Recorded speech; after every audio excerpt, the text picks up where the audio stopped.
Welcome to Amboseli, Kenya, one of the best places in the world to see Africa's giants. And I'm not just talking about the elephants. Towering over this pristine landscape is Africa's tallest and most famous mountain, Kilimanjaro. Amboseli is famous for housing the world's last super tuskers, elephants whose tusks nearly touch the floor. But that's not all that's on offer here. Amboseli was about to blow my mind. I've spent the past month journeying through Kenya and Tanzania, and today I'm about to reach the last stop on my epic journey, the world famous Amboseli National Park. My journey starts in Arusha, just a couple of hours over the border in Tanzania. Amboseli is about halfway between the Kenyan capital of Nairobi and Tanzanian safari capital of Arusha, making it the perfect stopover when journeying between the two. We meet our tour operator for the next 2 days, Patrick and Joseph from Shanjoy Tours, and hit the road. After spending 3 hours travelling on empty tarred roads with gorgeous views of Mount Longido, we reach Mashanana Gate in the northwest of Amboseli. To enter the park, you have to pay for your ticket in advance online. Your ticket is then valid for 24 hours after first entering the park. We're visiting Amboseli in November, during the short rainy season. At this time of year, the usually dusty landscape is transformed, and the normally dry Lake Amboseli is bursting and flooding the surrounding landscape. The endless water is a haven for water birds, who are flocked here in huge numbers. As we reach the heart of Amboseli, we find ourselves driving through the decaying ruins of an abandoned hotel. Amboseli Lodge has laid empty for the last 10 years, and our guide tells us it's now home to baboons and snakes. Evening is starting to approach, and so we pick up speed, keen to reach our lodge, which is just outside Amboseli's eastern gate before the park closes. The eastern side of the park is where all the action typically happens, and as we drive through, we find ourselves surrounded by life. It isn't long before we spot our first elephants. We're right on time. The great herds are on the move.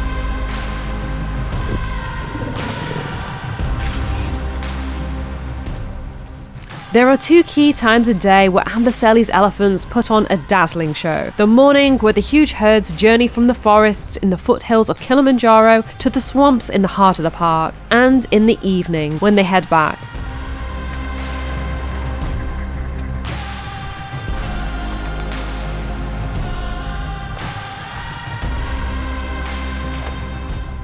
The journey involves crossing the main road through the park before walking in front of Mount Kilimanjaro. If it weren't such a cloudy day, we'd be able to see the great volcano in the background. Kilimanjaro's cloudy blanket is definitely one of the downsides of visiting in the rainy season. Even without Kilimanjaro, watching so many elephants together is a truly breathtaking sight, and the perfect welcome to Amboseli National Park.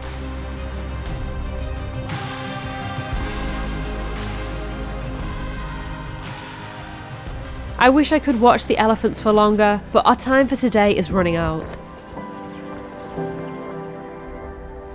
It isn't long before we arrive at our home for the next 2 nights, AA Lodge, which is just a 5-minute drive from Kimana Gate. Its close proximity to the park means that there's no shortage of wildlife here, and on my way to my room I encounter a family of banded mongooses, as well as some cheeky vervet monkeys.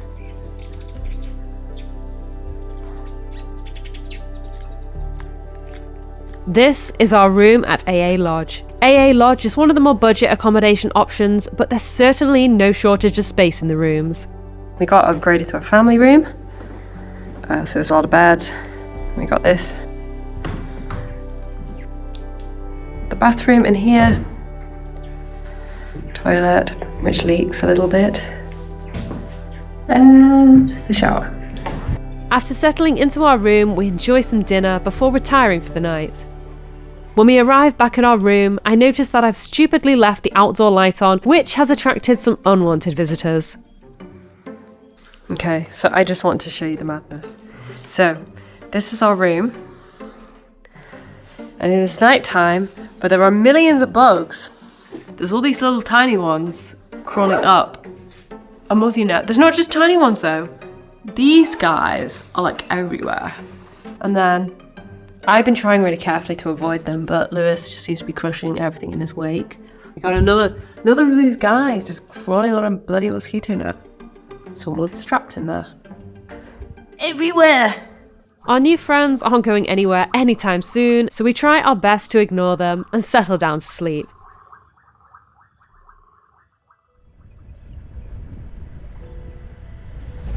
Good morning. We are up early and heading back to Amboseli National Park. It's currently nearly 7:30, so we're having an early safari, and I'm excited to see what we can spot. Today, we're going to be in the park for the whole day. Super excited. We've deliberately timed our entrance into the park with the movement of the elephants, hoping to catch them on their way to the swamp. So we've just entered Amboseli National Park, and already we have seen this herd of elephants. They were drinking lots of water. It was amazing to see them so close. What a fantastic start. The elephants are so close to the car. They're like having a drink. I've really enjoyed watching them drinking so close to the road. Little did I know, the best is yet to come. We're just waiting at the spot. There's a big herd of elephants over here. Every day they move to the swamps, which is on this side of the road here. So we're just waiting for them to come across. We're perfectly positioned so that when they start walking, we'll get the herd heading towards us, which should make a fantastic photo.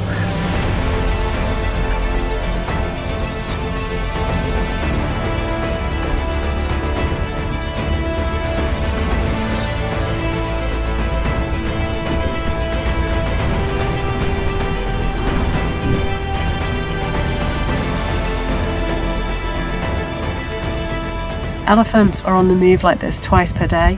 Once in the morning, where we are now, where they head from Kilimanjaro down there. You see that big mass there? They head from that area and they cross the roads in order to get to the swamp here. So if you want to see the elephants on the move, the best times you can visit are either early in the morning around 7:30, 8, or in the evening around 5 o'clock. And that's when you can see them on the move heading in front of Kilimanjaro.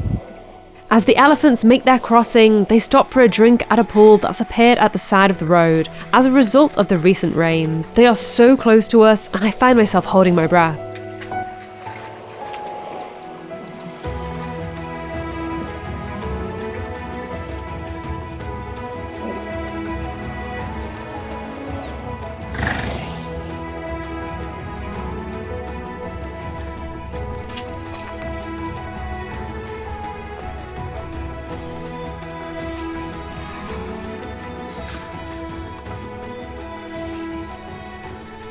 Just as we're preparing to leave, the sound of a commotion catches my attention.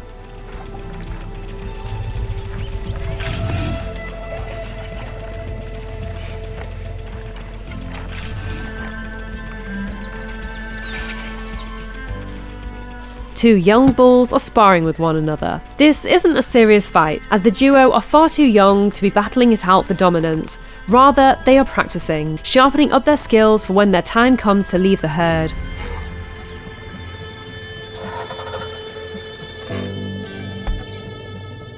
But they still have a lot of growing to do in the meantime, as they are still no competition for the king of Amboseli. This bull elephant is huge, undoubtedly the largest I have ever laid eyes on, and with some seriously impressive tusks. A big tusker like this is an extremely rare sight and can only be encountered in this part of the world. Amboseli and neighbouring Tsavo National Park are their last strongholds, and even here they face dangers. When a big tusker like this roams across the border into neighbouring Tanzania, where big game hunting is sadly still legal, they risk being killed. This year alone, we have devastatingly lost 5 big tuskers this way. But all is not bleak. As we continue to show governments that elephants are much more valuable alive than as trophies through the revenue generated from photographic tourism, there is hope for a better future.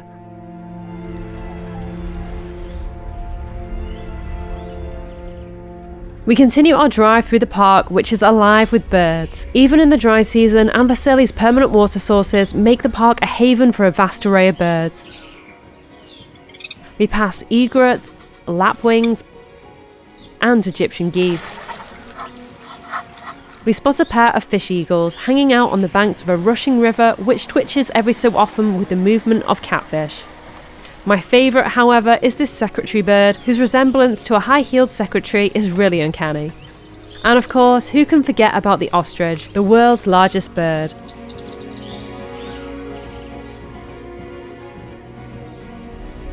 As we meander through Amboseli's flooded plains, I have no idea that my favourite sighting of the day is right around the corner.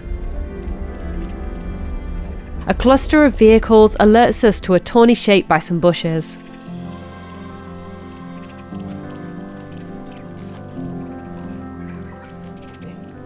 Okay, so we've come across a pride of lions which are just hiding under these bushes here. There's a big male, but the thing I'm most excited about is it's a female with a really young cub. My heart melts as I see this lioness feeding her young cub. The sighting is only brief, however, as she soon gets up as her youngster scuttles into the bushes. We watch as she laps water from a nearby puddle, and I'm blown away by just how elegant she looks. Satisfied, she heads back to the bushes.